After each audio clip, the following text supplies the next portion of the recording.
Hi there, it's Jonathan Denwood from WP-Tonic, and in this video I'm going to give an honest review of WordPress 6.2. It's got some great things, it's really quite exciting, but there's also some concerns and drawbacks. I'm just going to give it my honest view on it. I'll be back in a few moments, folks. Coming back, so we just had released WordPress 6.2, and this is a big update and a really important one. It's all around Gutenberg. That's where the main excitement and controversialism is all about. Gutenberg is a massive update about how you edit your pages and the look of your website inside WordPress. It's been going on for over 3 years now. And 6.2 has really been a major improvement. The team of the Gutenberg element of WordPress have worked really hard.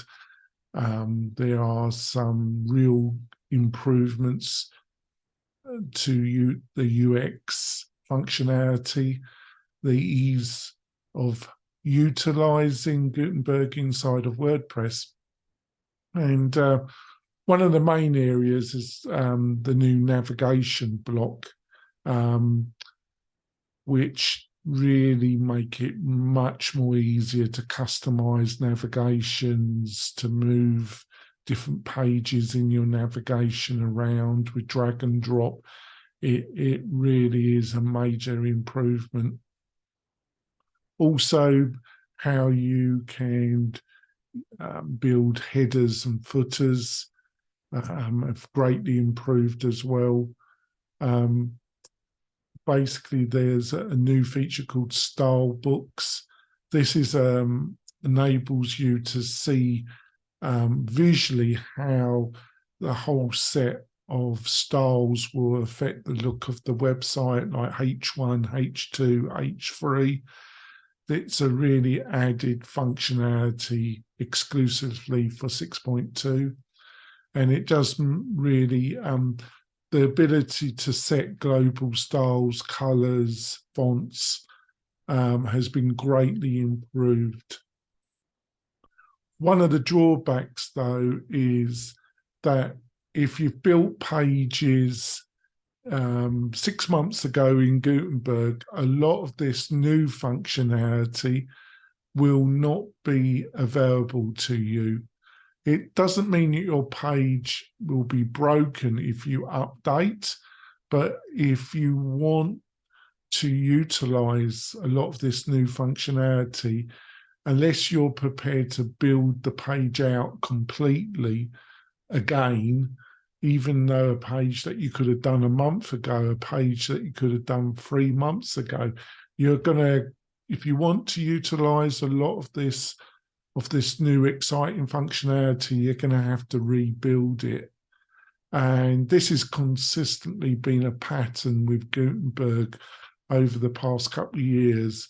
There's been major improvements, in my opinion, too slow improvements. And these improvements is a balance, though. We are dealing with technology. Things do have to move on. In some ways, I'm a great supporter of Gutenberg. Sometimes it doesn't sound that way, but I'm not. We just got to be realistic.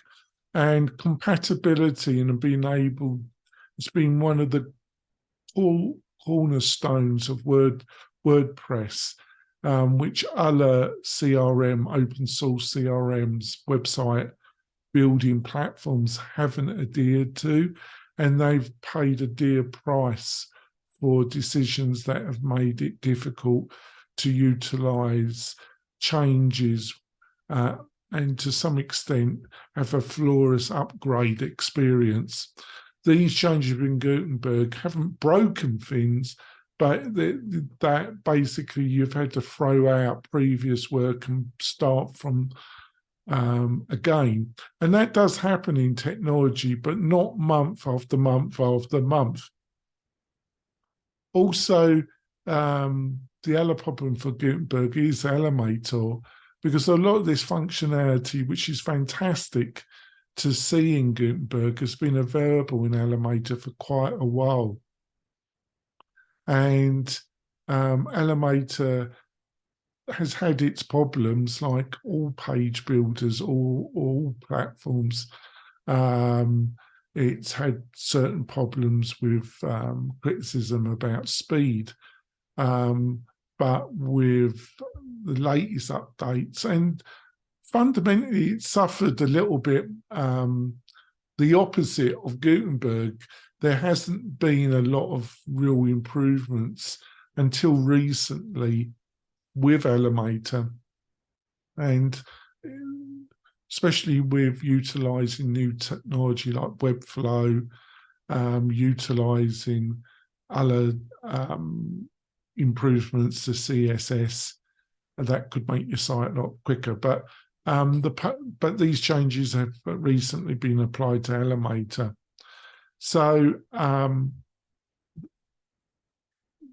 get back to what would really be of interest to you, yes, the improvements in Gutenberg around navigation, about visual ability to see different styles, ability to globally change settings, full set editing of header footers.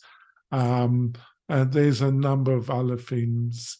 Also, there'll be some links to more in-depth videos that go into every change. In this video, I just wanted to cover what I see as some of the biggest changes with 6.2, and also give you some reflection about how it compares with Elementor.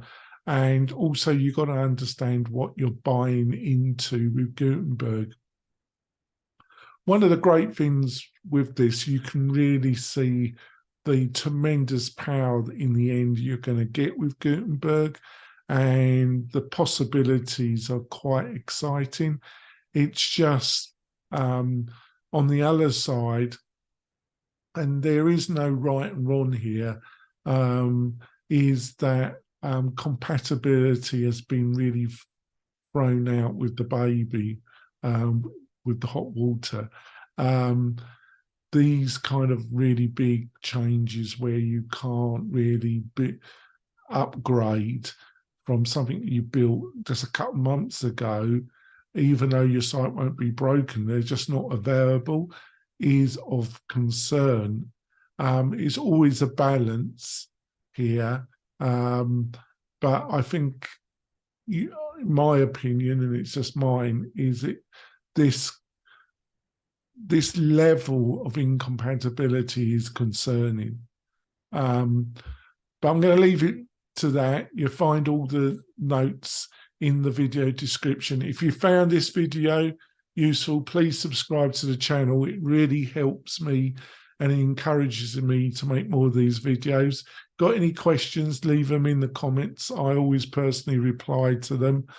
And just give me a thumbs up as well. That all helps.